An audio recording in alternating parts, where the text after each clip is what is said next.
Hello, everybody, and welcome to the Aggieville Alleycats podcast. Will come rain, shine, or anything in between, we're here to deliver to you the Kansas State sporting news that you so love. I'm Ace Edwards, right alongside Connor Baltazar. And we have this week two teams coming off of gargantuan wins against future SEC sessionists, and also two teams that can't hate each other. I can't hate Texas Tech. Neither can I. They're a very likable team and fan base. They're a kindred spirit, I Yeah. think, is the best way to put it. Yeah, I think them and Okie State are like the two Big 12 schools that I would consider friends. I agree. Like those are the two that I think I like the most. I like TCU a decent amount as well. They were annoying me for a bit with their Texas Tech slander, but it Yeah. seems to have died down. I think that's hopefully stopped.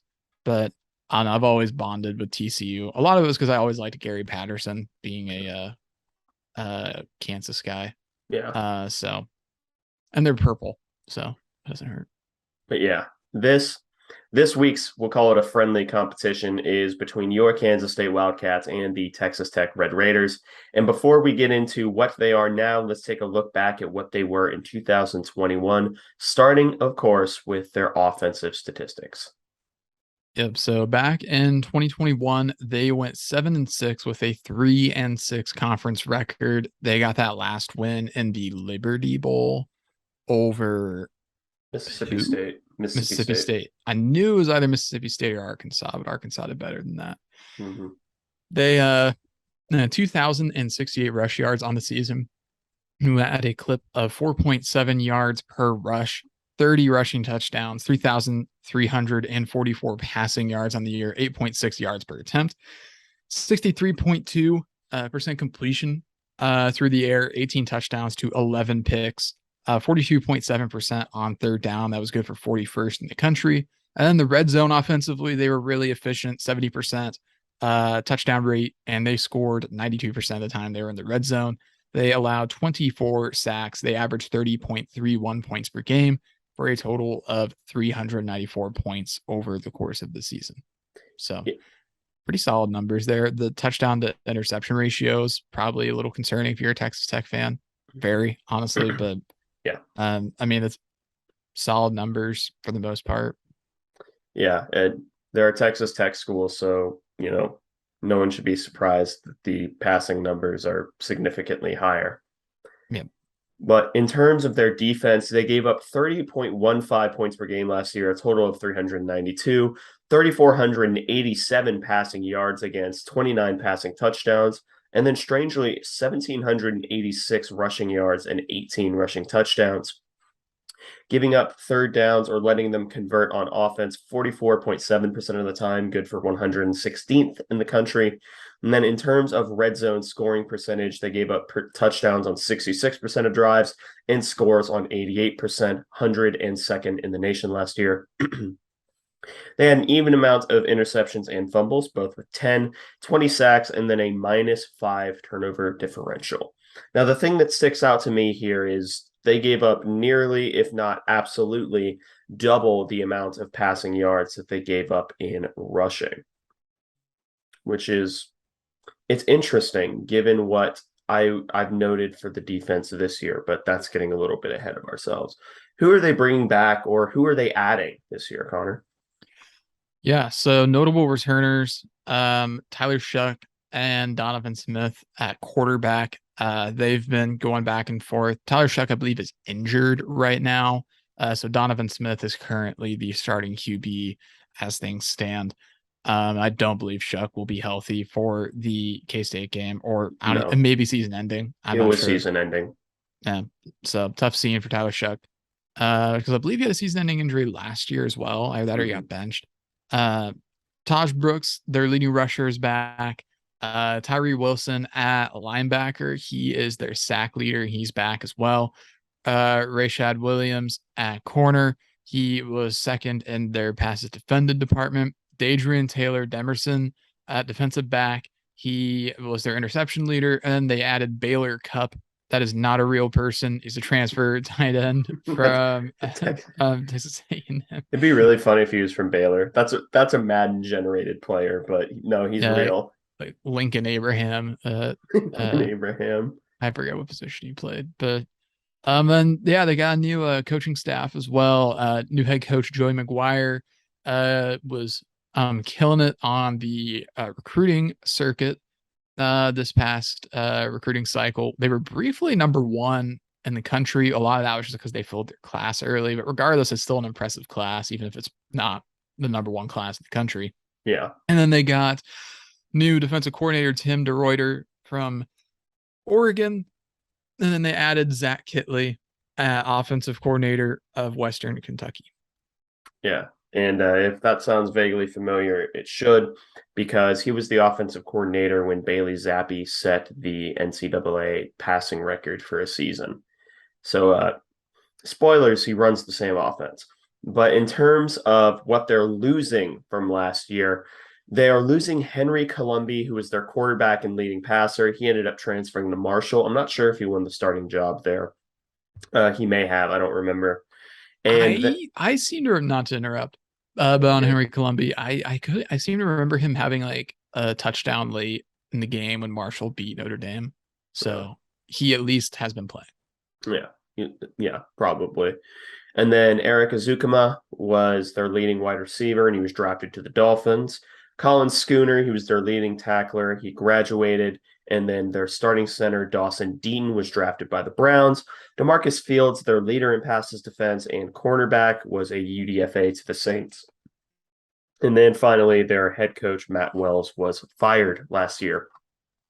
So going into what they've done for this year, I'll cover the schedule. They are a 3-1 team with a 1-0 conference record. Their first game was up against Murray State, which yeah, that didn't end well for Murray State. It was 63-10. Next, they played Houston, who was 1-0 when they played. They beat them 33-30. Then they lost to, at the time, 2-0 NC State, 27-14. And then last week, they beat the then 2-1 and ranked number 22nd in the country, Texas Longhorns. They beat them on a last-second field goal, 37-34, and then got fined $50,000, which I have a feeling the athletic department was just fine with that. No pun intended. Yeah, they're building like a gazillion dollar football renovation. So 50K. Now they'll find somebody in West Texas to front the money for it, which it's all West Texas anyways. So it hardly matters. They've had an interesting schedule. Houston, I don't think is actually good. And that's not just because KU beat them. It's because they did not play well against UTSA or Rice and then blew it against Tech. So I don't think Houston's going to end up having a good year. Not that they're like an awful team, but I just think that they're on a downward trajectory at this point. Well, they're going to play Tulane here pretty soon, so we'll see. But beating Texas, that's obviously a huge win because Texas is nothing if not talented. NC State's a bit of an enigma. They're ranked really highly, but they've been kind of all over the place. I feel like Murray State's Murray State. So interesting schedule, but I don't really think there's enough that we can conclusively draw from any of those opponents other than Texas is an impressive win. Yeah, I agree. But in terms of their 2022 statistics, we already gone over their record. They're a 3-1 team going into this, same record as us. And they have 453 rushing yards at a clip of 3.2 per attempt, 1,452 passing yards at 7.5 per attempt, 11 passing touchdowns to 7 interceptions, 8 rushing touchdowns, a offensive third down conversion rate of 1/3 exactly, 33.3 repeating percent, and then a defensive third down percentage of 30.5%. They're averaging 36.8 points per game, 147 points for, 88 against, a -3 turnover differential, 9 sacks. And then on defense, they're giving up red zone touchdowns 33.3% of the time and 83.3% giving up scoring. And then on offense, they're scoring a touchdown 62.5% of the time and then scoring in general 81.2% of the time. Is there anything there that particularly strikes you? That rushing yards per attempt is pretty low. 3.2, that's not really good. Granted, a lot of that is Donovan Smith has 48 rushes for 70 yards. So he's averaging 1.5. But even then, they're starting running backs, because it really is starting running backs, plural, Yeah. Taj Brooks has 40 carries. Serato Thompson has 38. And I swear Serato Thompson has been at Tech longer than Skylar Thompson was at K-State. Yeah. And they're both averaging 4.3 to 4.4. So that's probably a bit more accurate than the 3.2. The 3.2 is what it is. Like that's the correct stat. But a lot of that is Donovan Smith really dragging that statistic down a little bit. I'd imagine taking a lot of sacks probably. And then yeah, the passing yards are like through the roof.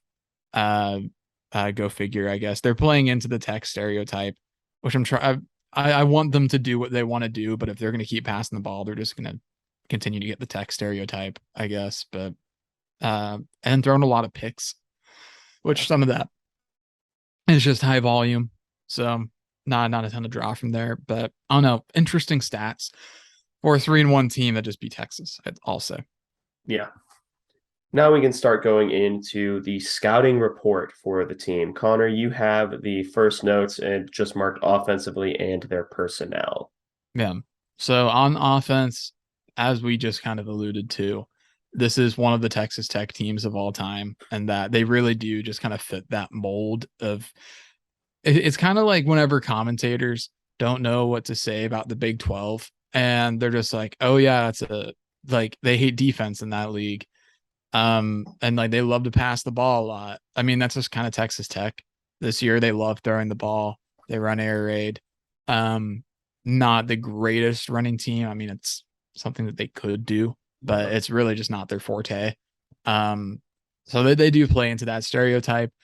They aren't like Oklahoma in their spread where they're going to use every single inch of the field. And even though they do love passing the ball a lot, so they're like a lot of old Texas Tech teams. They are different in that like they kind of follow the general trend in college football. That's kind of been moving away from the frenetic pace that Chip Kelly brought to the game. They kind of they move at a less NASCAR pace, I suppose, as Ace likes to say. Yeah.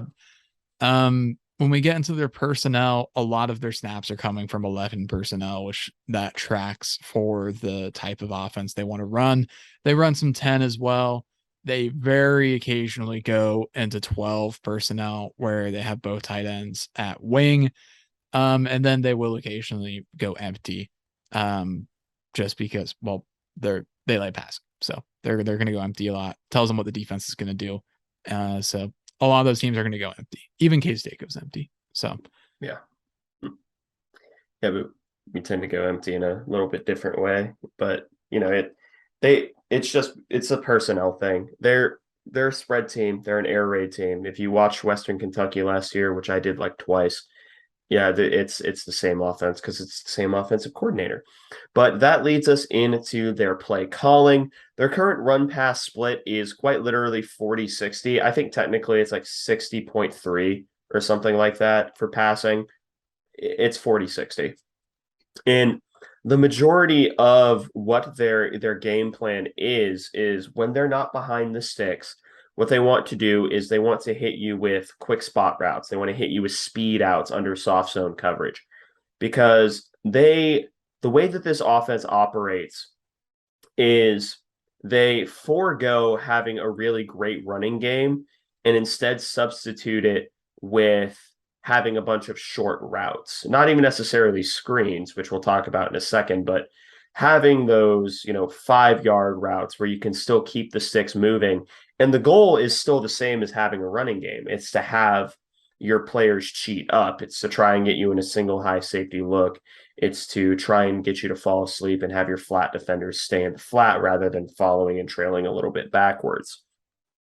That being said, the one thing I notice most about them is when they're running their more traditional offense, they really love speed outs against soft zone coverage, which if they have I could honestly see Klanderman taking advantage of this by having Echo sit in what he thinks is a soft zone on the outside and then just bum rushing forward to finally get a pick. But it yeah, has to happen. it has to happen eventually, right? I will be shocked and also very sad if Echo goes like 3 full seasons of starting at corner and the Big 12 and does not get a single pick. Granted, he should have had one in like 2020 against TCU, but it was nullified due to a penalty. And Yeah. also he has to be thrown out more. So Yeah, because no one throws to him. But in the running game, there's this one play in particular where they both pull the guard and tackle from the opposite side. And I also saw them do this the opposite direction of a jet sweep, which I will never understand because you'd think you want more blockers going to that side. There's running a counter and then there's removing blockers, and I'm not sure if that's right. Anyway, they a lot of the times they just kind of seem to be getting too cute with it. That's honestly their biggest problem with me is that they're getting really cute with it. Like their inside running game isn't really existent because of how their runs go to the outside and how they scheme up their running game and how they want to get clever with it. They don't want to run just like a duo. They don't want to run like an inside zone. That being said, they do have a really cool like zone read concept where they pull the tackle, and then the end man that is unblocked. He's unblocked anyway, but if he pulls it, he's just going to go block a linebacker in the A gap. And if he's going for it, he just runs around and acts as a pulling blocker. It's a cool concept. It's called Dart. I really like it actually. But on this episode of Ace Nerds Out About Running Schematics, they they run play action on 22.9% of dropbacks, screens on 12.8, and motion is a part of their game plan, mostly as a coverage indicator or to set up jet. A lot of times they run what's called a drive concept where they motion someone into like a stack alignment, have him run a little drag, and then run like a dig or like an in route from the top receiver of it. But yeah, that's a lot of talking that I just did. Connor, you can take quarterbacks and the first running back. yeah. So quarterback right now is Donovan Smith. We saw him, I believe he played last year against us.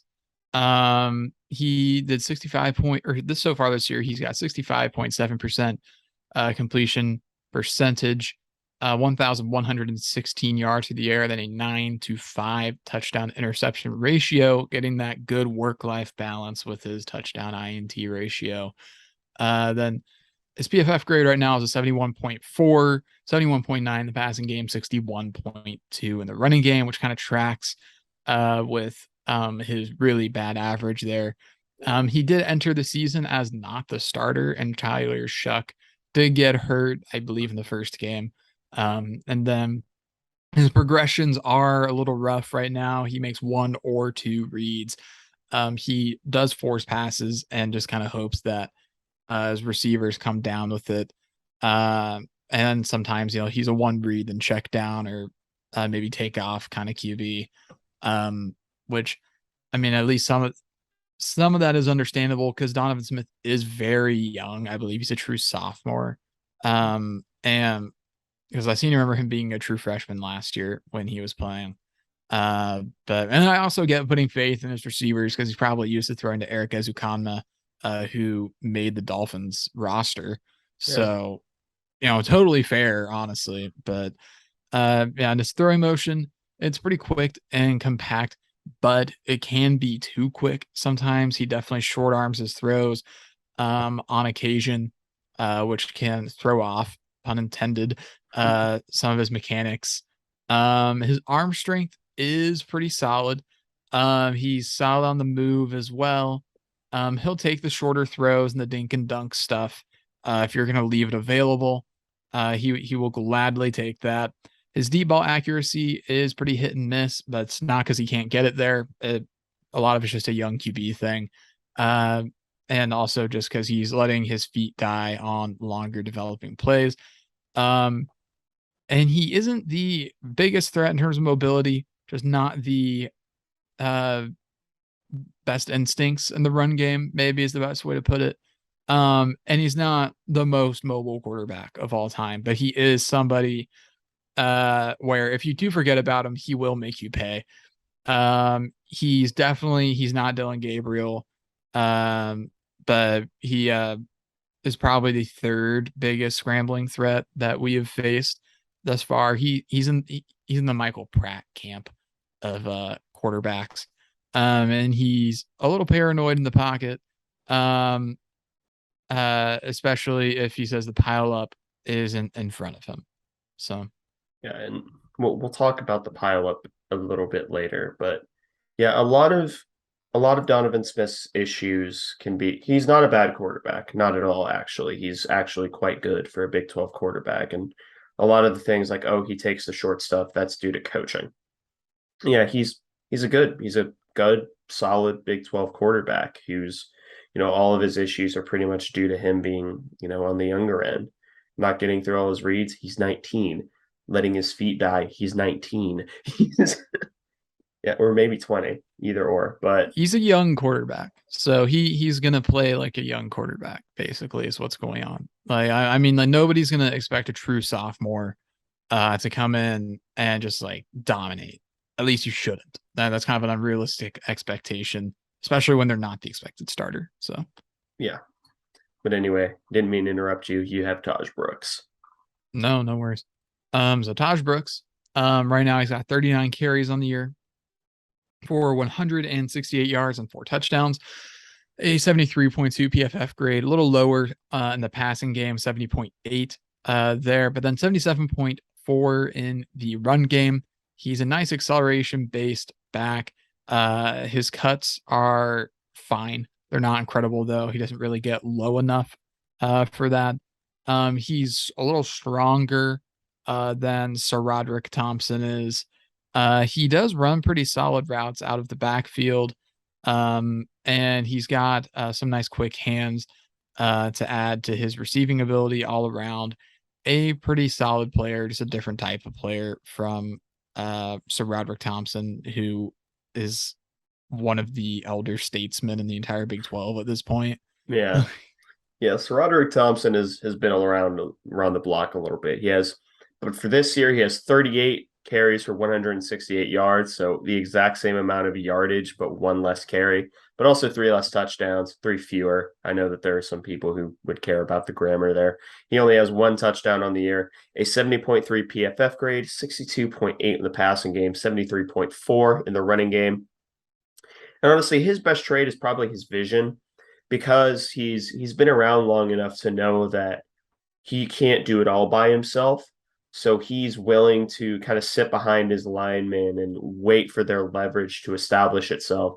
So that way he can go to whichever side is advantageous to him. That's a rare thing that DJ Giddens somehow is the one running back who's doing it on this roster. And I love Deuce, but DJ has honestly shown a little bit more in that area. That's neither here nor there. Yeah. One more note on Taj Brooks.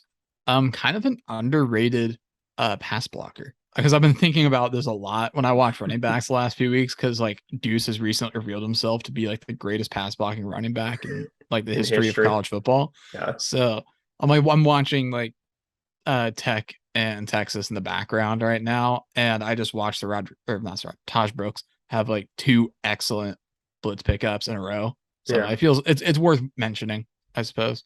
Yeah, no, he is a good pass blocking back. He's he's a true three down back. Both of these guys are. I mean, Taj Brooks is probably he's probably the better blocker. I'd give the edge in terms of open field ability to Roderick Thompson just because of his speed and how twitchy he is and how good he is in the open field. But you know, they're both good backs, which I already kind of just said that, but Roderick Thompson's a very good receiving back. And the first thing he does whenever he tries to break a tackle is a spin move. And it has worked so many times. And it's so quick that you begin to understand why, because he can just kind of take those blows and make them just glance off of him pretty much. He's not someone who lets himself get hit that hard, which it probably is why he's been so durable and stuck around the Big 12 for so long. But I'll take the first two receivers, and then you can have the third and the tight end. So the first receiver is number 9, Durand Bradley, and he has 16 catches for 198 yards and 2 touchdowns this year, a 60.5 PFF grade, 60.8 in the passing game. He's probably their best contested catch guy, and I'm not sure that it's particularly close. And a lot of it has to do with his ability to track because if the ball is in the air and it's even remotely near him, he has eyes on it and he's willing to match his hands to it. The biggest downside to him as a true contested catch guy is where he's not Quentin Johnston, but there's only one of those in the Big 12, and his name is Quentin Johnston for TCU. So the main thing he needs to work on that is just working on the timing of his jump. He will mistime his jumps. He will jump early, or there was even one time I saw him jump late, but early is really his problem, and he doesn't work back towards the ball as much as you would like for like a more possession contested catch guy. He truly is that guy that, he's the goal line fade guy. That's pretty much what he does. He's goal line fade, back shoulder, and just work through contact kind of guy. And because of that, he's a little slow out of his breaks because route running isn't really his game. He just doesn't separate that well because, well, in the college game, you can kind of get away with that because when you're bigger and stronger than whoever you're going against, what are they going to do? They're going to cry Right. about it. There's nothing they can do about it. And then next up is actually their leading receiver, who is Miles Price, 25 catches for 265 yards and two touchdowns, a 64.3 PFF grade, 65.1 in the passing game. He's reliable, if a little bit unremarkable and a little bit boring, honestly. He's solid in just about all of his aspects. He has solid hands, routes, run, yards after catch ability. His best trait is honestly his ability to get himself open in zone coverages. If the defense is playing zone, there's like a 95% chance that Miles Price is just sitting down somewhere wide open.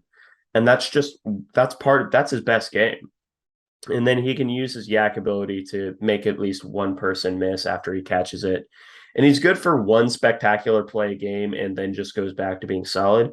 He's someone that I could definitely see on an NFL roster just as a solid like UDFA pickup, sticks around the league for a little while just because he does everything at a pretty all right level and doesn't have any big weaknesses, but he doesn't have any remarkable strengths either. But Connor, you have the third receiver and then, of course, their tight end. Yeah. So the last receiver is number 20, Nehemiah Martinez. He's got 14 receptions for 179 yards and one touchdown, 71.9 PFF grade, 71.2 in the passing game. He's not great at getting defensive backs' hands off him to begin his routes. So the defensive back is normally the one that is determining how the rep goes. With that being said, he honestly on the field looks more like a running back than a wide receiver. He is absolutely built Dude is for the wide built. receiver. Dude Like is thick for a receiver. it really is. It's very funny, and because I like going through the highlights for the first time, you're like, why is this running back always like playing like split out? Turns out he's actually just a wide receiver, and maybe he started as a running back or something. But no, yeah, he's a fairly solid. He looks Uh, thicker than tight end. yeah, their tight end's a little slight, so but yeah. Moving on to the tight end. Speaking of Mason Tharp, number 80. He has 5 catches for 60 yards and a touchdown on the year. So production, nothing incredible. 65.6 PFF grade, 66.9 passing grade, and a 66.2 run blocking grade. He is not great at truly getting squared up to block. It's normally his job to get linebackers. So he it is less important that he really get out and get square up and head on. But then when you're trying to tackle him, that is actually the best strategy is to get up head up on him. Um, However, if you go too low, he will dodge around you. He's deceptively quick. And then he plays mostly in a wing alignment, so that makes his sift blocks a little bit easier to get through. Yeah. He's just a solid tight end. He's not a great blocker. He's a fine receiver. He is a There Big are 12 tight end. there's a lot of those, I feel like, this year in the Big 12. He did have a really nice grab against Texas, to be fair. It was kind of like a spinning grab near the goal line that went down at the one. So he has at least some receiving ability. He's not generally used a ton, but he can be a threat in the passing game. Yeah. Seems so strange because last year we had a wealth of really great tight ends, and now it just kind of seems like it's somewhat barren in the Big 12. Yeah, it's definitely a down year for tight ends in the Big 12, for sure. Yeah. Now we can talk about my favorite unit to talk about every single week, and that is the offensive line. Now they've given up 13 sacks on the year, and just a general note about their protection. Their entire goal seems to be to push absolutely everyone they can to the inside. They really want to create an 85 pile, like car pile up right in the middle of the line, which it when it doesn't work, it doesn't work. If you get someone screaming off the edge, they're gonna miss him. If you send someone on a wide blitz, they're gonna miss him. But when it does work for the three-man surfaces, it is very funny. Like it is extremely funny. Just because this happened a lot against NC State because they run like a true 3-3-5 or they don't even really have the hybrid guy. Their entire strategy was like, all right, we're gonna push them all into the nose tackle. And it's really funny just watching all of them start tripping over themselves. But outside of how they want to pass block, we can cover the left side of the line and their center. Connor has you for the right side. So first off is their left tackle, number 76, a junior, Caleb Rogers. This is his third year playing. And unfortunately, before I say anything else, the poor guy who got dragged into the end zone by Felix last year graduated. A moment of silence. That's a shame. It could What have a happened shame. to anybody. I was gonna ask if this was the guy because his grades aren't great because I No, couldn't remember. no. He graduated last year. But he had a 48.2 PFF grade, 55.3 in pass blocking, 45.1 in run block. He's still Caleb Rogers was their starting left tackle last year. It was the right tackle that Felix decimated and sent to the next life. He's still not good at defending himself from the push pull. It's the same thing as last year. He hasn't learned. Like if you hit him with a push pull move, he's gonna fall on his face. Like you He hasn't gotten better at it. And he's still not good at defending his outside shoulder when he's getting pass rushed. And if there's any degree of like slot pressure, like if Khalid Duke is coming off the edge from his island position in the hybrid front, yeah, plays over. Go home. Plays over. It's not happening. And lateral quickness is just not his strong suit. Really, I honestly do think he'd be much better at guard. And I know I sound like every single NFL draft analyst in history, but I really do think that he would be better at guard, but I'm not here to offer advice for Texas Tech. I in terms of what he's good at, he's he's okay at getting in the way.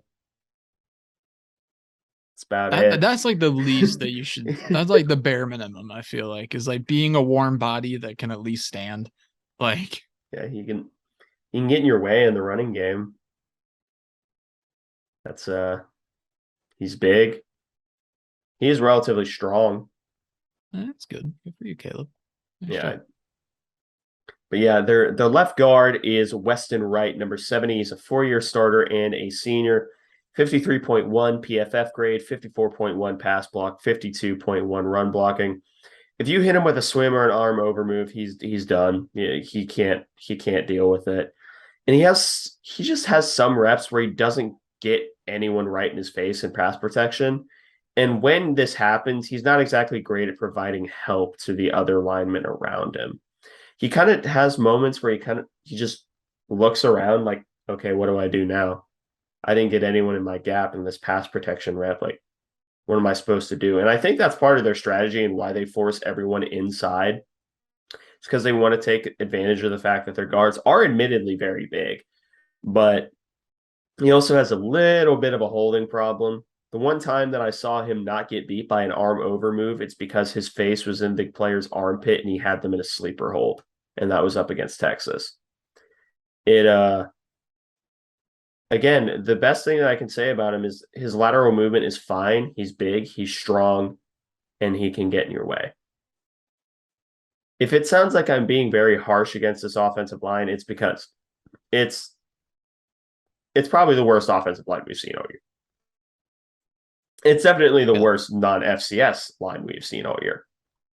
shocker, Yeah. honestly. But then That sarcasm, deep yeah, sarcasm, if you couldn't tell. I mean, they weren't good last year, they and it haven't seems like things improved. have not improved. They Yeah, have not improved. And then I'll finally cover the center, and then Connor has you for the right side of the line. The starting center is Dennis Wilburn, number 56, 46.5 PFF grade, 44.4 pass block, 51.4 run block. He's not the best athlete. He's not a good lateral mover. And if asked to pull, which has happened, I believe, once or twice that I've seen, it's not going to end very well for him. And he's probably the weakest of all of the interior linemen. Because I saw him get blitzed against NC State by, I believe it was the middle linebacker, and he was getting pushed back, which granted, blitzing middle linebacker, you kind of you'd want to you're going to take a step or two back just because of how Newton's laws work. But he was kind of getting worked that rep. And he's not great at keeping his eyes up. He'll miss a couple blitzers when they're open. And there are times that he just kind of seems like he's going along with the play. He's just like him and Weston Wright both have the problem of like, all right, well, I don't have an assignment right now. Sick. I can just stand here. now, Ace, is there anything about a Dennis Wilburn you'd say is good? He doesn't have Average. trouble with snaps. Yeah, that's Um, solid. I was gonna say because these grades are rough. 46.5. That's one of the worst that we've seen all year thus far. It might be the worst. Um, yeah, not a lot of great notes there. The right side is a little better than the left side. It's notably better. I'm looking yeah, back at it the is at the grades, substantially better. which is weird because normally the left side is kind of the one that you want to be good to protect the QB's blind side. But more power to Joey McGuire. So, right guard, they have Landon Peterson, number 72. He is a junior. He's got a 54.9 PFF grade, 59.1 pass blocking grade, and a 51.7 run blocking grade. He does not have incredible drive. He wants to get in the way. My That's an issue with a lot of these offensive linemen that kind of keeps coming up. They enjoy getting in the way as opposed to really driving the guy that they're facing. Not an incredible pass blocker. He has an issue with standing up a little too fast. Doesn't really keep his eyes up whenever the blitz is coming either, so he'll miss it a little bit. And also you see him cheating a little bit when he's going to pull. The way you can catch it is watch his helmet relative to the other guard. If he's a couple inches back, he is pulling opposite side. Good catch, Ace. And then Monroe Mills, number 71 at right tackle. Transfer from Oklahoma State, actually. He's a redshirt sophomore. 58.6 PFF grade, a 69 pass block grade. It's the best grade we've seen on the offensive line It's the nicest so grade far. we've It's the seen as nicest well. grade too. Very nice grade. 54.5 run block grade. Um, Not the greatest puller.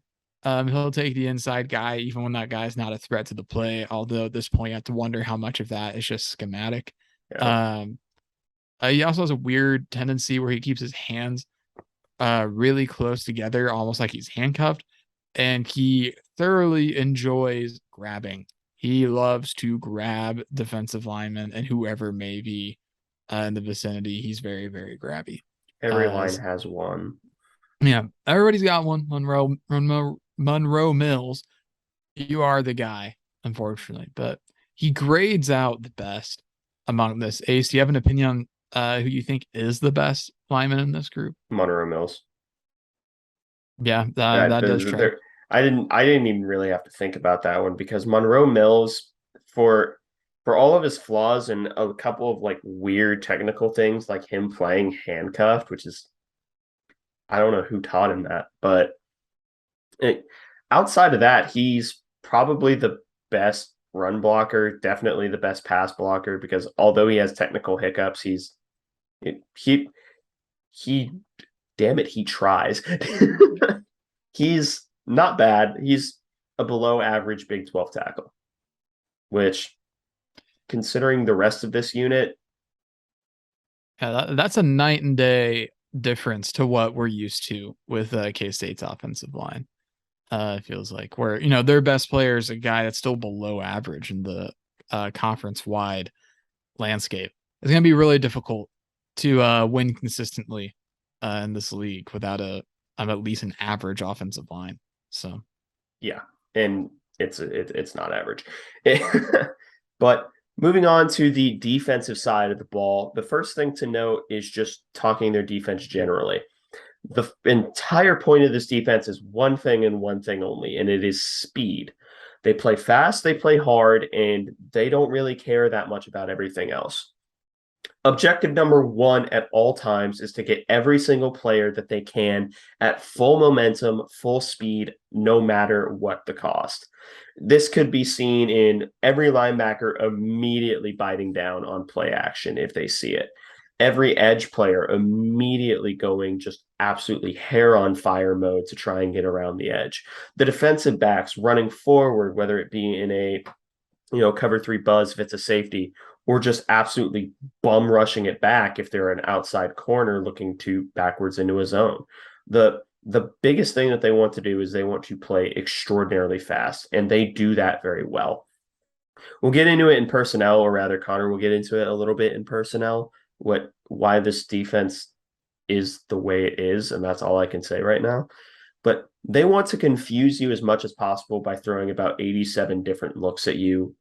And they don't care if they have weird personnel for doing it. They will switch up defensive fronts in the middle of a drive. Like if you try to get them in a bad defensive look, that's fine. They'll just take their linebacker and move him to play like a five tech. Don't ask me why they do it. They just do it. And this kind of speaks to their blitz numbers as well. They blitz 39.85% of the time, which is the highest percentage that we've seen. And we have played a Brent Venables defense. yeah, that is telling. And then finally, they're capable of running a lot of interior D-line stunts. They don't really do it with the outside guys too much. They mostly keep it to the interior. And it's mostly nose over stunts, which, fun fact, don't laugh. My high school, we literally just called it nut. I'm not laughing. I'm not laughing either. I want to, but I won't. Oh Out of boy. respect. But yeah, by virtue of their stunts, they can lose quarterback contain pretty easily. So, given how poor the contain was against Oklahoma, and I didn't think that was a particularly bad trade of theirs, yeah, 9 a.m. may be scrambling a lot. Not because he has to, but because it's easier. But Connor, you have the personnel, and I may have to chime in because Yeah, the like Ace has alluded to, this is a very odd defense. Uh, they want everybody to be a hybrid player on this team. It's really odd, and honestly, it kind of tracks when you look at them. Like it's a lot less of a stark difference looking from player to player. It's not like Ano Uso compared to Jacob Parrish. Like it's much more like gradient from position to position, really. But the theory that the point is they want to be able to send pressure from anywhere, and they do love sending pressure, so it would make sense for that decision to be pressure based. And they like to play with a lot of different fronts, and they will switch it up quite often.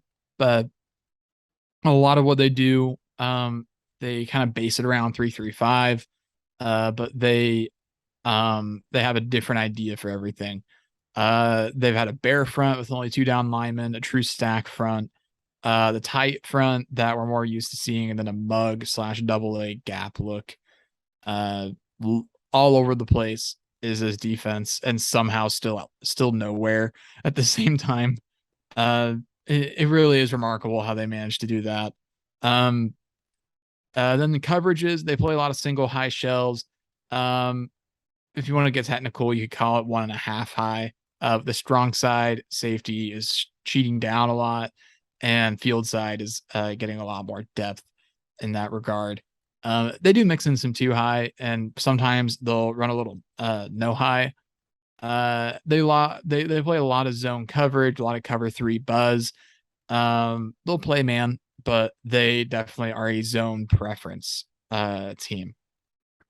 Yeah, God, this team, their defense is just so weird. It's and it's not even weird in the like the oh, that's an interesting wrinkle, and it's weird in the like I have no idea what position you play. Because I'm not joking. I'm not joking when I said I looked on 3 different websites to have like what position everyone played. All 3 websites had them listed differently. And that's not a joke.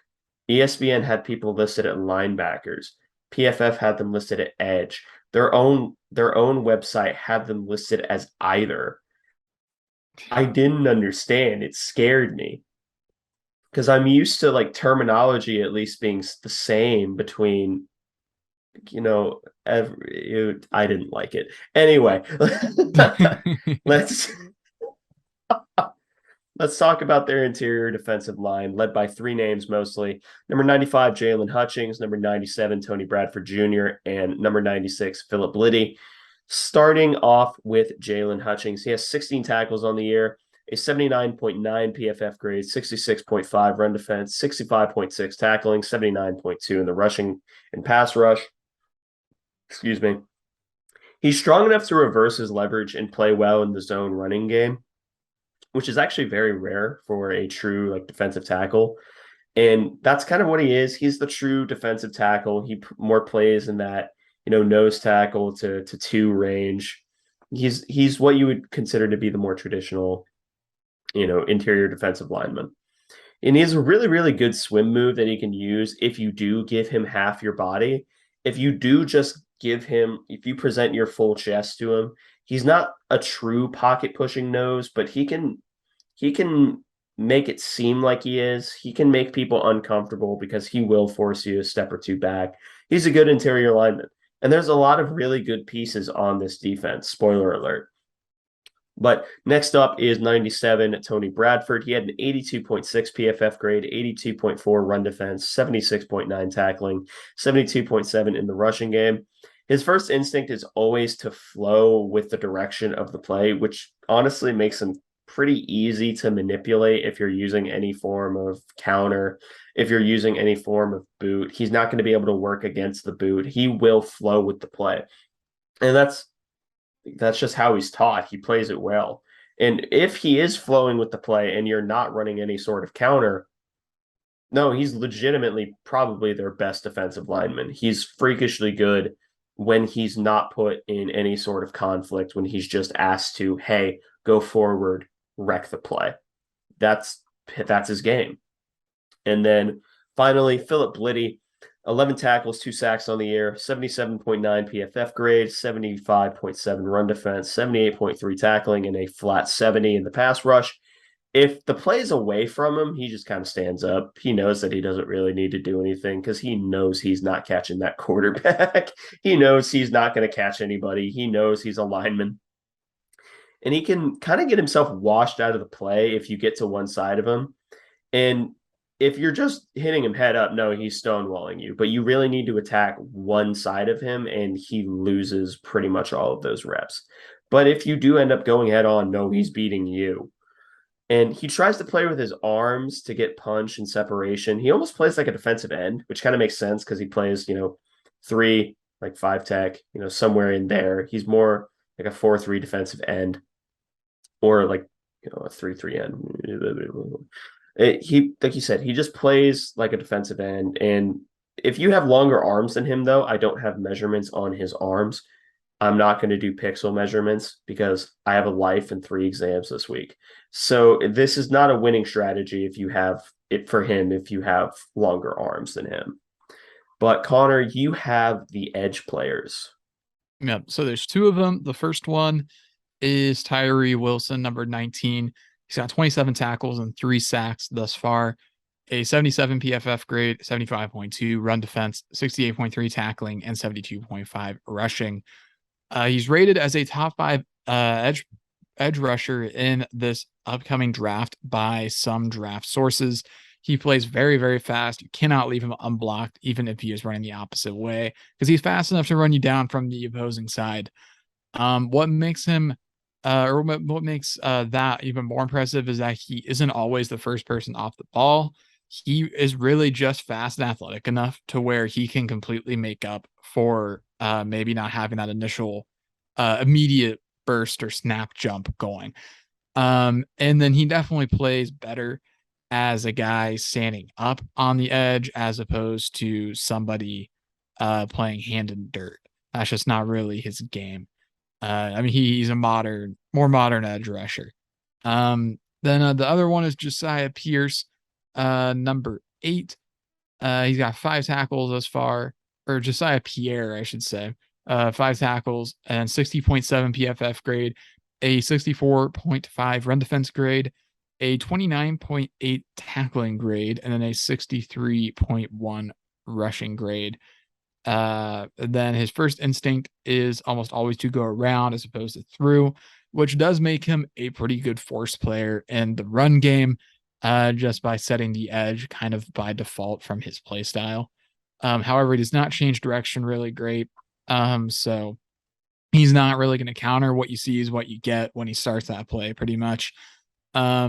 He does get snaps occasionally as a more traditional linebacker.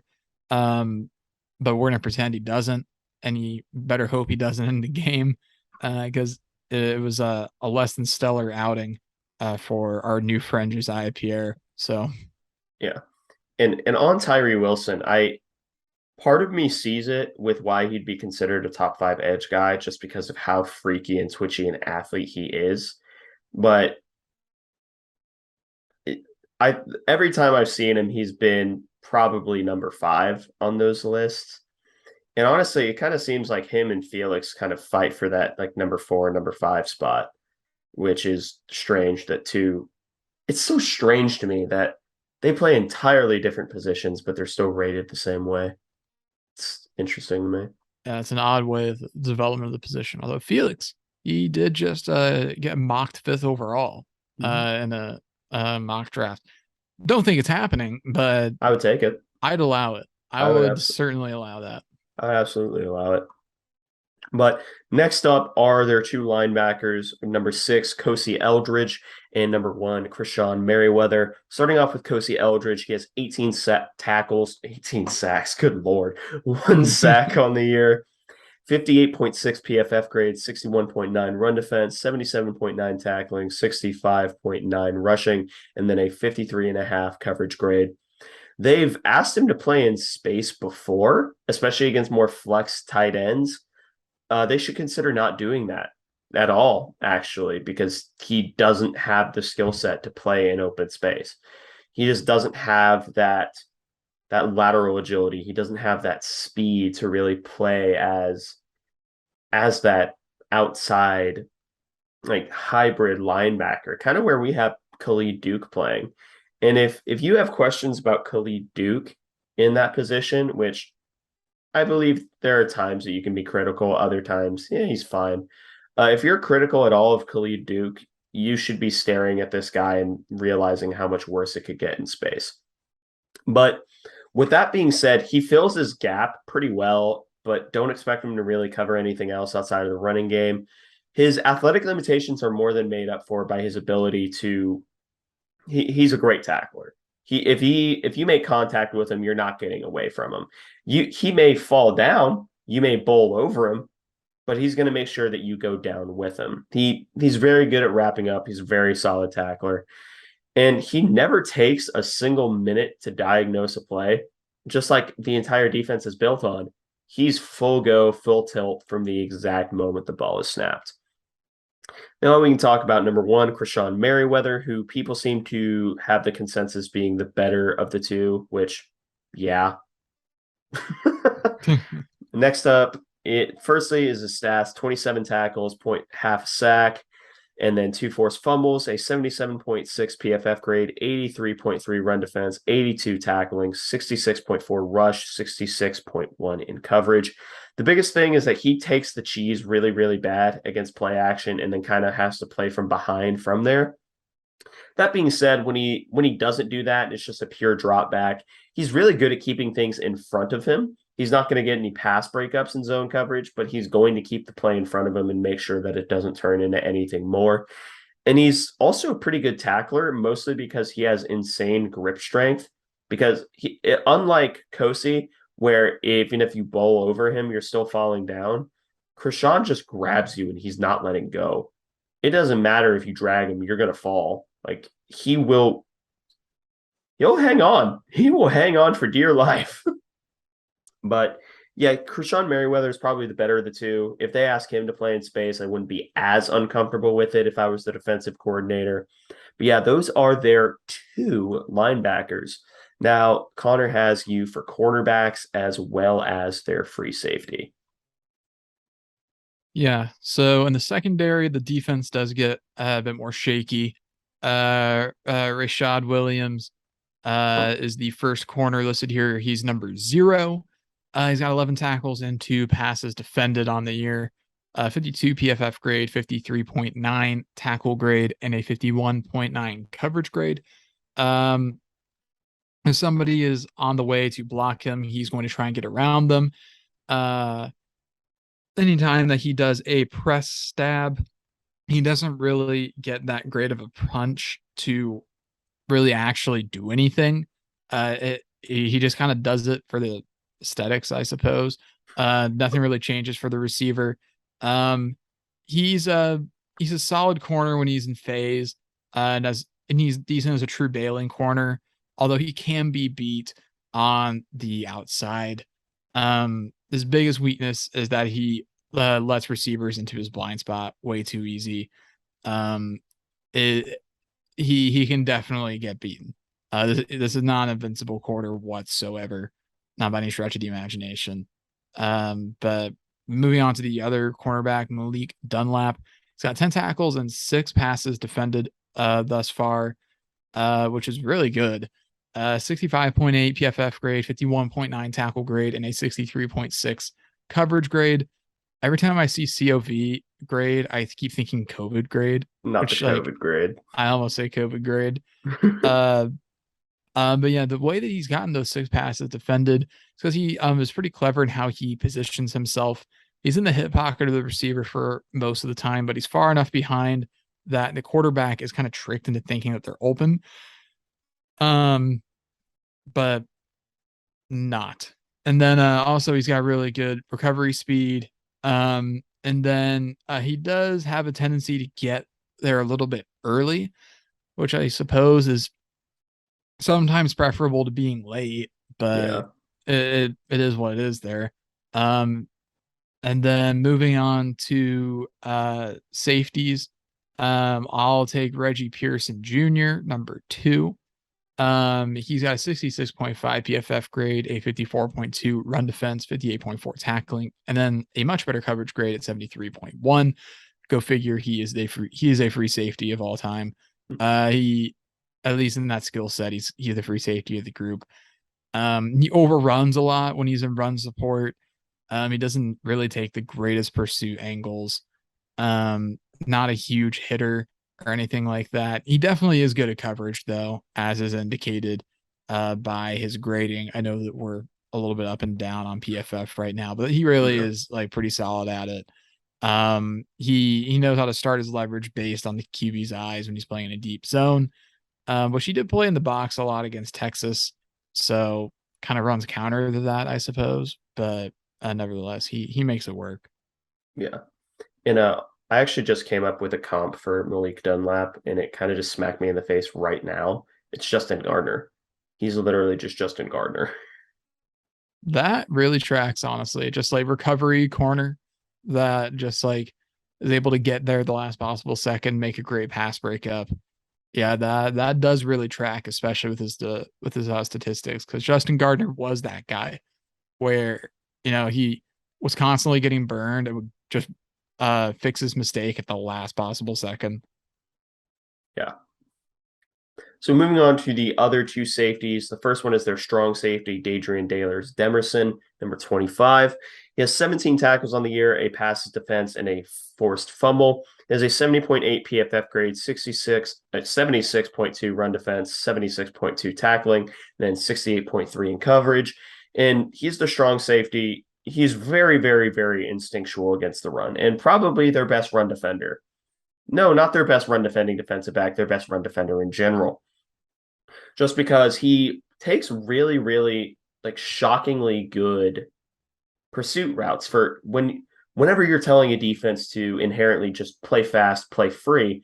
The number one thing that you're probably going to end up doing is with a lot of overruns. You're going to have a lot of big hits and you're going to have a lot of missed tackles. That's kind of the problem we had last year whenever we started going into the more play fast of the defense phase. Yeah, we started playing a lot faster, which made our defense better, but we also had a little bit of a hit in tackling until we figured it out. But Demerson doesn't have that problem. He's willing to roll up. He's willing to have those good pursuit angles, and he doesn't sacrifice any hit power for it. In terms of his coverage, he's okay. I don't like him as the true free safety, which kind of makes their coverage rolls that they do, where they do this thing where they roll the field side safety up and you can get them in a lot of bad positions if you do that and you just have the sideline. The field side is where the majority of the field is. So, like, say you're on the right hash, the field side's the left of the offensive formation. So, if you get them in a situation where the passing strength is to the sideline side and get Demerson in that middle field zone, you can probably take advantage of him. But in terms of a middle zone guy, like a hook zone guy, he's fine. And then finally, their star player, and I do mean that in terms of the position. It's star, jack, cash, cowboy, whatever you want to call him. Everyone calls him something different. It's a number 9, Marquise Waters. He has 17 tackles on the year, a 71.7 PFF grade, 90.1 in run defense, 72.1 tackling, 62.3 in coverage. As stated before, he's the hybrid defender in this defense, and he does literally everything. But the most notable thing is the blitz packages. A big part of the scheme is trying to get him open to free rushes so he can at least get pressure, if not a lot of sacks. But if he does meet no offensive lineman, he's not winning. It's not happening. It's just not in his skill set. Kind of think of him like Tyrann Mathieu, where you can send him on a blitz, and his number one goal is to just find the open gap. He's not as good as Tyrann Mathieu because I'm not sure many people are, but he can get a bit lost when he's put into conflict in zone coverage, though. For example, if there's a flood concept going his direction, he can kind of get cross-eyed and leave both options open, which it's not ideal if you're a defender. He also tends to give up the inside leverage when he's in man coverage, which makes him really susceptible to slant routes. And that is the scouting report. So now we can go into stories to watch going into the game. First question. Does Klein use more of the misdirection and outside running game to abuse a defense that's number one goal is to play fast? I'll say to a certain degree. I think that something you brought up earlier is something to keep an eye on, where it's maybe some like designed Adrian rollouts or designed Adrian drop back and then go just some QB draw out of the shotgun. Um, but I do think that we'll do that to a certain degree. I'm not sure how much we'll do it. It wouldn't shock me though, because we did really want to set up that outside run against OU. I think setting up the outside run is something Colin Klein really wants to do in every single game. So I do think there's a good shot that we could see it. Misdirection, I'd like to see. But again, it remains to be seen. I, Um, yeah, do you want me to ask the next one I was going to talk a little bit about the Klein, but yeah, you can ask the next one after this. But after this? But the after these messages, that's an old one. How do I know that? But but yeah, I wouldn't necessarily say I expect a whole lot of misdirection. I do expect a heavy dose of the outside running game. The number one thing that I expect Klein to take advantage of is kind of what I pointed out. And I expect him to kind of do what most people would think is counterintuitive, and that's set the passing strength of the formation to the sideline side, but still just run a lot of in breakers. So that way that strong safety is the middle field cover guy, and that's not the situation that they really want to be in. You're muted. I was. I knew I was going to Shame. do that at some point. Shame. Well, you made it a good like 90 of these episodes without doing it, so That is true. That is true. I made it so far. But um next story to watch, can K-State avoid giving up too much free yardage against an offense that is actively looking for it? no, because they're not going to care about it. Honestly, I don't think that this. I think that this is a defense that's willing to let Texas Tech get into like it's just going to be the bend don't break defense. But I do think that they'll kind of lull them into a false sense of security with it.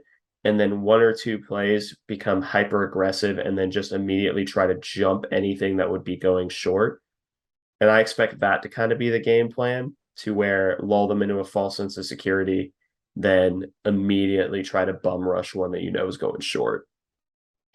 Yeah, I totally agree with that. Klanderman's going to look for different ways to be aggressive without giving up the back end in this game.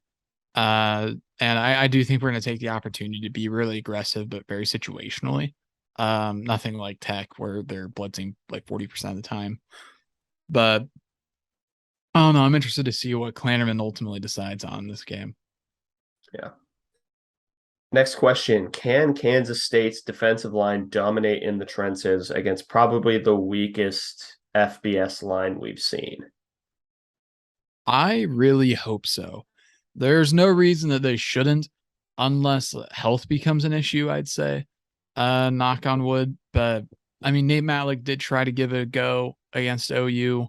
Um, wasn't able to pull through really and play much. So hopefully a week of rest will do him good.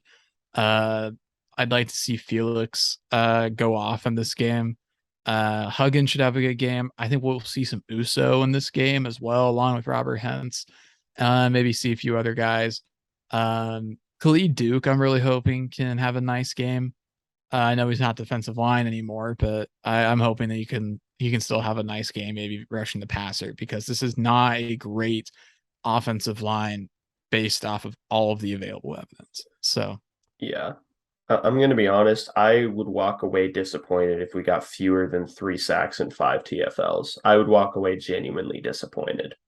as you should. I mean, I think that's a totally reasonable expectation for this game.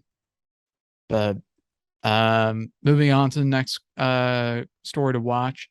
Does K-State's offensive line keep from getting confused with the multiple looks? I think that they'll find one look that just by virtue of how many they throw at you, I think that they'll find one look that they'll say, okay, they haven't seen this look before.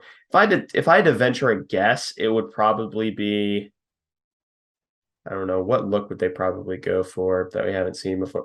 I would almost expect a lot of that mug look because we haven't seen that much this year, at least to my memory, which is that double A gap or double B gap, depending on who you're talking to. But I think they'll find one look in particular, try it once or twice. It'll work once and it'll work really well one time. And then Connor Riley will almost have to kill someone on the sidelines. And then that look will never work again. So I think they get us once. I don't think they get us a lot. Yeah, I think that's probably a fair assessment there. Switching up the looks. In theory, doing something different will work maybe once or twice against this offensive line unit. But Connor Riley is a really, really great coach. So I'd imagine that we adjust pretty quickly there. So Same question goes for the quarterback. Can Adrian Martinez keep from getting confused by the multiple looks? I would tend to think so, because Brent Venables at Oklahoma is known for kind of switching up defenses a lot. And so he does obviously not as much as his Texas Tech team. I mean, it's totally different, but OU does is supposed to be a defensively minded team, and Adrian Martinez handled that really well. Um, I would expect Adrian Martinez to continue to play at a high level, at least in the pocket awareness area, because his pocket awareness against OU was phenomenal. He knew exactly when to leave and exactly where to leave. It was some of the best pocket awareness I've ever seen from a K-State QB. So I'm simply going to choose to expect that to continue because it's better for my sanity. So yeah, that's what I'll say with that. Um, but then moving on to the next story, can Adrian Martinez have a repeat performance or at least a comparable one, which I suppose kind of gets into what we were talking about, to at least what I was saying to a certain degree. So you could touch on that and the previous question. Yeah, I can't expect a repeat performance. I can't expect like a national quarterback of the week performance again because I feel like that's an unfair expectation. That said, I think that he makes a case for himself just by virtue of how experienced he is. I don't think I really think that Adrian Martinez isn't going to struggle with the multiple looks that he's going to get. And just because of how long he's been around, and not because, he could have been around as long as he wants. If he's going up against the same 4-2-5 every single week, that doesn't really help him. You have to keep in mind that, God help me, he was playing up against Big Ten defenses that are known for being multiple, defenses that are known for trying to throw 80 different looks at you at once and try to get you to make mistakes, try to get you confused. Like that was pretty much how you beat most Big Ten quarterbacks. Look at Spencer Petras and all of his Big 12 comments and how much of a clown he is. Moron. But Yep. but I don't expect him to have a repeat performance. I do expect him to throw for about 200 yards, maybe rush for another 50. And I think honestly, that's probably all he has to do in this game. Yeah, I'm kind of in the same boat as you, especially on it not really being fair to expect him to be national quarterback of the week 2 weeks in a row. I mean that's just not a realistic expectation to hold him to. But honestly, it wouldn't be shocking to see him really dice up this defense to a certain degree, especially the secondary. This should be a unit that, if Adrian was able to be successful as he was against OU, in theory, there's no reason he shouldn't be as successful against this Texas Tech team. Again, a lot of that requires him being as in the zone against Texas Tech as he was against a top 10 ranked, almost top 5 ranked OU squad on the road, uh, with the desire to prove yourself after a difficult week. So there aren't as many things lining up for it to be like another magical performance, but on paper, at least, in a vacuum, uh, this should be the sort of game where he does have another really great performance. But again, probably not going to be another 5 touchdown, borderline 400 yards of total offense sort of night or morning, I suppose, for Adrian. I would take Uh, it. I mean, yeah, I'll allow it. Don't get me wrong, but I don't think it's going to happen. that's not my expectation going into this game. Yeah. Then the final question is which team seizes the momentum right off the bat and which team rides that momentum to the victory? I'm going to go out on a limb here and honestly say neither team gets the momentum right off the bat. I feel like both teams have a bit of a hangover, like first couple drives. Um, Maybe 3-0, 7-3 at the best after a few drives. I do think K-State ultimately is going to win this game. Spoiler alert. But um, I do think that the momentum, I think riding the momentum of last week's victory for both these teams is a really interesting storyline because I do think that it ultimately bites both teams to begin with, where there's like a bit of a letdown to begin with, and it's ultimately going to be who responds first. I think to that, who can get motivated quicker. I will say if a team does keep the momentum, I think K-State's a likely candidate here. I'm not just saying that because I'm a K-State fan. I kind of am, but uh, I do think that the home field advantage here, and also I would say having the tougher win, not to take away from Texas Tech's win at all, but just having it on the road changes a lot. And then also I think most people would agree that this OU team is probably better than this Texas team, although we will soon find out if that's true or not. Yeah. So I'm rolling with neither for my official answer. See, I'm actually going to go with the exact opposite. And I think that this is a game that both sides come out swinging. I think that this is a game where you see two touchdowns from each in that first quarter. And then it really slows down in the second, comes back out after a couple of adjustments in the third. And then honestly, I can see a world where the scoring is done in the third quarter. I can see a world like that.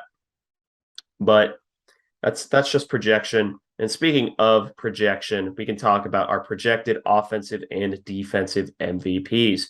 Now, Connor, who is your offensive MVP going to be? I'm rolling with Deuce for this one. We really didn't talk about him much in this scouting report, I feel like. But I do think that he could have a really great day. I'd like to see him get utilized more in the passing game. I think this is a good opportunity to do that. Because Tech secondary and linebackers are not the greatest in space. Their secondary is already not great in the coverage department, which is ironic. But so I'm rolling with Deuce, although I mean I think there's gonna be a pretty popular pick. So I'm going to go with 9 a.m. just because I don't think that there's really much that you could throw at him that's going to confuse him. And if he at least keeps the same mentality, not the same performance, but the same mentality he had against OU, he's going to have another good game. I would ask you what our defensive MVP is going to be, but it matches and it's Felix. yeah. Someone's going to die. Felix is going to kill someone. Yeah. I think they're gonna line up Felix on the left tackle, Caleb, what's his name? Rogers. Caleb Rogers. And I'm really hoping Felix has a multi-sack day. Crossing my fingers for a multi-sack day for Felix. Because I mean, yeah, he's gonna get double teamed a lot of the game. I'd really like us to work in uh some creative stuff to get Felix to the QB. Honestly, like maybe some twists and maybe some pressure off of the same edge to get Felix home. Just to overload that double team side. Although I understand why we aren't, because it's kind of freeing up the other side a little bit more. But I don't know. This feels like the sort of game where Felix is going to have a really big day. Yep. Everything you said, I agree with. But now it's time for score projections. I'm going to rock with 31-21 in favor of the Cats. And I think, like I said, I can see a world where all scoring is done by the third. But I think that this is going to be another sweaty one where, kind of like the West Virginia game last year, we pull away during the fourth quarter. And it's going to be uncomfortable because this Texas Tech school is not bad. This team is not bad. They have a few weaknesses, but they are not a bad team. Yeah. I'm rolling with 38-20 for the Cats. Mainly because I think the defensive front has a field day. And the secondary holds their own. And I think the offense continues to perform at a high level. So 38-20. Yep. You have any final notes on it, Connor? Other than I really wish this game wasn't at 11 Or on ESPN Plus? or on ESPN Plus. I mean, what a blunder, honestly, like to put this game. I get that you can't see the future there, but you know, it's a little frustrating that they're putting that on ESPN Plus after K-State OU was one of the most viewed games this past weekend. They drew in 3.6 million. And then that's also with college football kind of being a difficult sport to rate in television because there's so many games on prime time on different networks as opposed to, NFL where there's just one game happening at one time Yeah. for prime time. Uh Also, game's gonna sell out probably. Hmm. And based on the tweet from KC Athletics today, it's looking like every home game is gonna be a sellout this year. Because as of 2:30 ish today, the day of recording, so yesterday for those listening on release day, fewer than 750 for Texas Tech. I'd imagine that's even lower now. Fewer than 600 for Oklahoma State, fewer than 1,500 for Texas, and then fewer than 100 total for the KU game. So you have at least three guaranteed sellouts there, and I imagine Texas sells out as well. Yeah. So I mean, it's Texas. It's probably the last time we have them at home. So Maybe the last time we had them at all. that's entirely possible, honestly. I think we probably see them next year, but you never know. You really don't. So I don't know, shout out to the athletic department, I guess, for moving tickets and getting some sellouts. I don't know. I'm excited. I was a little skeptical this game would sell out just because it's an 11 a.m. game. I didn't know people would turn around quick enough to get the tickets after the OU game. I was definitely worried after the Tulane game, but it's nice to see. A lot of these games are getting high ticket sales. That and also it'll finally be good weather for a game. It looks like, knock on wood, it's supposed to be 78 and sunny, which sounds like an absolute dream. So Yeah, because the Tulane game was miserably hot. The Mizzou game was cold and rainy. yeah, South South Dakota game was Dakota was fine, actually but it was fine. night. Yeah, South Dakota was fine, but yeah, well, it was at nighttime, so that did change things a little bit. Um, and it was fairly warm before the sun went down, as I recall. But yeah, should be a really really great day for football again. Knock on wood. And then yeah, also great week for accolades for the football team. I'm sure we'll touch on this a little bit in the recap. But Kobe Savage gets newcomer of the week. Adrian Martinez gets offensive player of the week. National quarterback of the week. Uh, the team gets all these honors. I just hope that we don't have a letdown this weekend because that all of a sudden will, all of those great accolades will go out the window. But I've got faith in them. Never a doubt in our minds. Yeah. But yeah, that pretty much wraps up this episode of the Aggieville Alleycats podcast. Thank you all so much for listening. If you want to follow or contact the show, we are at Aggieville Alleycats on Twitter. That's capital A, and capital C in cats. If you want to email us, we're aggievillealleycats@gmail.com. That's If you want to follow us on a more personal note, I'm at AC Edward00. I'm at Connor Balthazar, capital C, capital B. And if you want to support the show financially, please be sure to check out the official Aggieville Alleycats merch store, where you can find such designs as Play Sandstorm Cowards, the staff-approved Doomtang Clan, and then Neon Alleycats. But most importantly, thank you all for listening to this episode of the Aggieville Alleycats podcast, where come rain, shine, or anything in between, we're here to deliver to you the Kansas State sporting news that you so love. Stay safe, Alleycats.